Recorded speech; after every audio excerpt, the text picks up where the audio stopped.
The ill-fated Hindenburg on her last flight sails over New York. These pictures, made from a Pathé News plane less than 4 hours before the tragedy, show the world's largest airship heading for Lakehurst, New Jersey.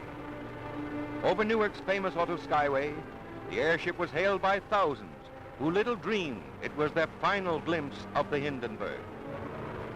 Inside the silver envelope are 16 separate gas bags, each filled with hydrogen, a highly inflammable gas.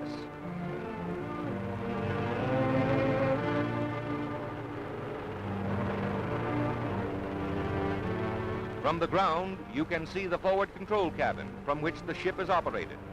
The windows along the side indicate the location of the passengers' quarters, in which many were carried to a flaming death. Approaching Lakehurst, the Hindenburg appeared a conquering giant of the skies, but she proved a puny plaything in the mighty grip of fate. It almost seemed as if fate had set the stage for the horrible tragedy. A graceful craft sailing serenely to her doom. For 3 hours, the dirigible circled the landing field at Lakehurst, New Jersey, dumping more water ballast than ever before in vain efforts to level off.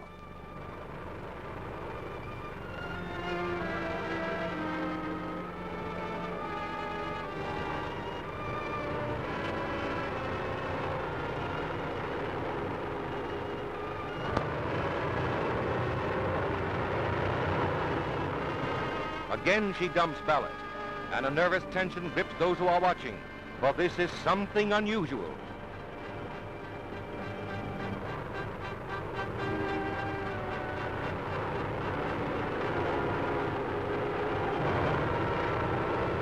There goes more ballast, but the tail is settling in spite of all that has been dumped.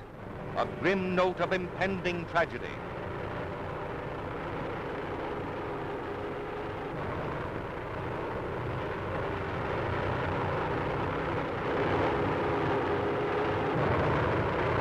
Finally, the landing lines are dropped. These scenes were filmed by Pathé News cameraman William Deek, and you're about to see the pictures he got when the ship exploded.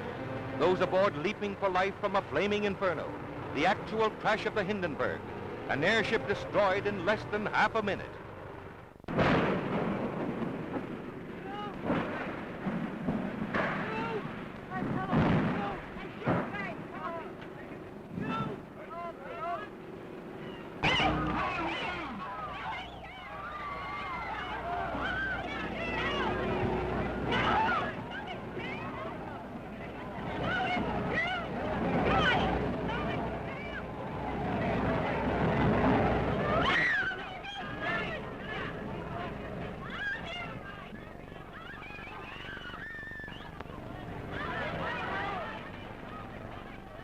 Rushing to the rescue, the heroes of the tragedy dash in, heedless of danger, to help the injured to safety, while others, beyond help, perish in the flames.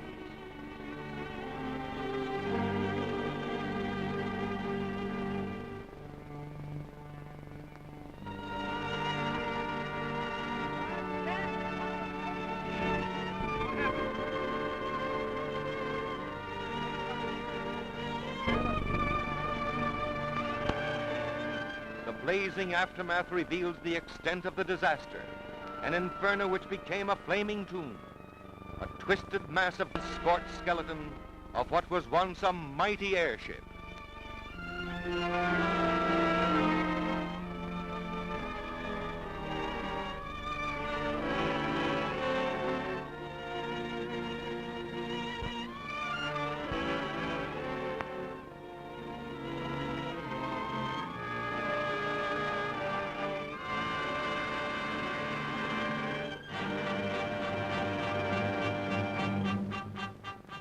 The Hindenburg has gone. She represented man's latest attempt to conquer the Atlantic by air. Her tragedy will not halt the march of progress. From her ashes will arise the knowledge. From her fate, the lesson that will lead to a greater and a better means of mastering the air. If so, her dead will not have died in vain.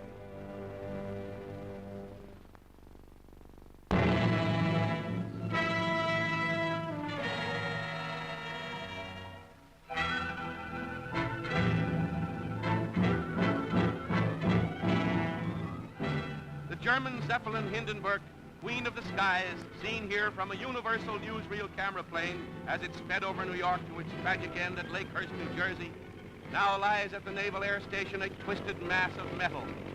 Shortly after these pictures were taken, showing the great Skyliner saluting the millions watching it from below on its first trip of the season, the huge craft exploded while docking and blazed to a fiery end, taking the lives of almost half its 99 passengers and crew. Hours late on its trip from Hamburg because of headwinds, the Zeppelin had to ride out a thunderstorm along the Jersey coast before heading for the air station and nosing its way to the mooring mast.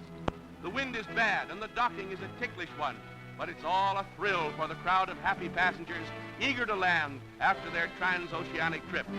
Slowly the big ship warps in and the ground crews rush for the mooring lines. In another 10 minutes or so, the great aircraft would have been snugly docked. But as the passengers crowded the windows to watch, a roar and a burst of flame near the big tail fins turned the ship into a flaming inferno.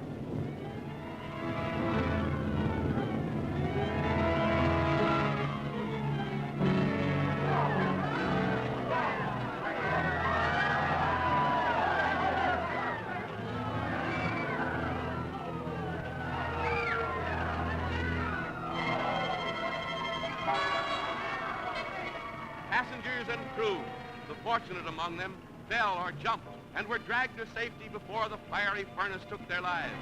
Heroic work by Navy and Army men risking their lives around the white-hot skeleton snatched more than one dazed and half-burned passenger from the blazing wreckage.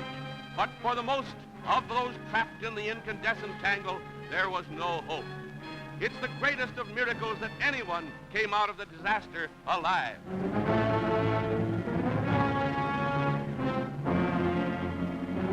7 million cubic feet of inflammable hydrogen gas blazed up in less than a minute. The hundreds of tons of fuel oil burns for an hour or more, with its dense black smoke making a pall over the tragic scene.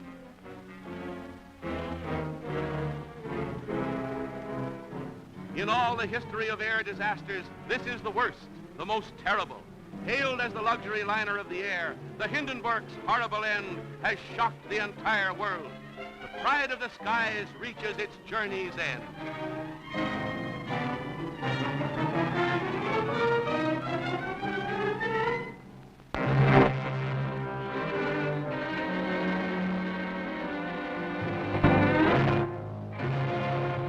A twisted, tangled mass of seared girders and bits of blackened fabric are all that remains of the proud luxury airliner Hindenburg that lies at the Lakehurst Naval Station. The death list is now 35, with 10, including Captain Pruss, still on the critical list.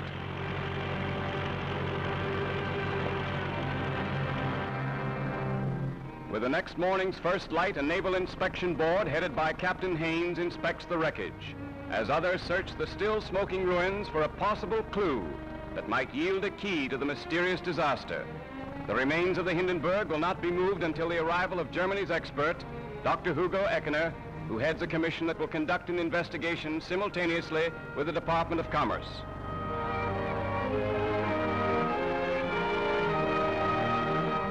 German Ambassador Hans Luther was the first Reich observer to arrive, visiting the injured at the hospital in nearby Lakewood, but refusing to comment on anything connected with the disaster.